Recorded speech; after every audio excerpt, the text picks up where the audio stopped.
மானாமதுரை மண்பாண்ட பொருட்களுக்கு மிகவும் பிரசித்தி பெற்றது.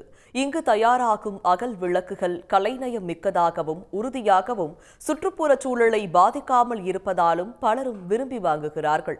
இது பற்றிய ஒரு சிறப்பு செய்தி தொகுப்பை இப்போது பார்க்கலாம்.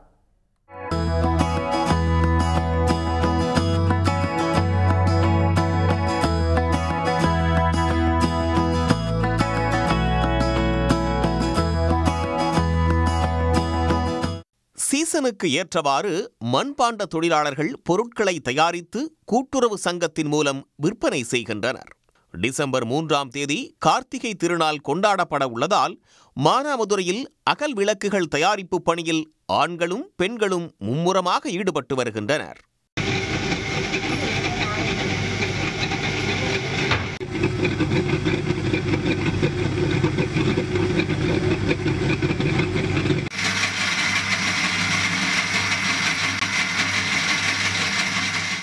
சாதாரண அகல் விளக்கிலிருந்து கண்ணை கவரும் கலைநயமிக்க பல்வேறு வடிவங்களில் இன்றைய தலைமுறையினர் விரும்பும் வகையில் விளக்குகள் தயாரிக்கப்படுகின்றன. சாதாரண விளக்குகள் ₹1 என்றும் கலைநயமிக்க பொருட்கள் அதன் வேலைப்பாடுகளுக்கு ஏற்ப ₹500 வரையிலும் விற்பனை செய்யப்படுகிறது.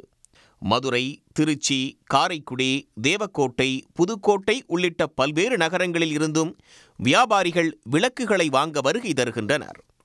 ₹1 விற்பனை செய்யப்படும் கிளியான் சட்டி எனப்படும் சிறிய விளக்குகள் நாள்தோறும் 200 விளக்குகள் வரை தயாரிக்கின்றனர். இதுல அகல் விளக்கு, கிளியாஞ்சட்டி ஒவ்வொன்றா டிஃப்ரெண்டா செய்கிறாங்க. 5 முக விளக்கு, 7 முக விளக்கு, தேங்காய் விளக்கு, யானை முக விளக்கு, அணையா விளக்கு, மேஜிக் விளக்கு, இப்படி ஒவ்வொன்றா பண்ணிக்கிட்டு இருக்காங்க.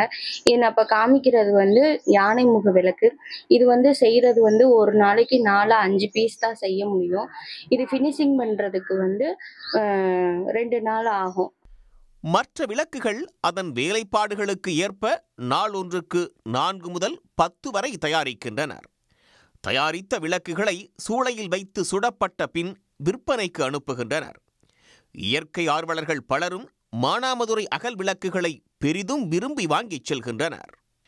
சன் நியூஸ் செய்திகளுக்காக மானாமதுரையிலிருந்து செய்தியாளர் கணேசன். உடனுக்குடன் செய்திகளை தெரிந்து கொள்ள சன் நியூஸ் பெல் ஐகானை கிளிக் பண்ணுங்க.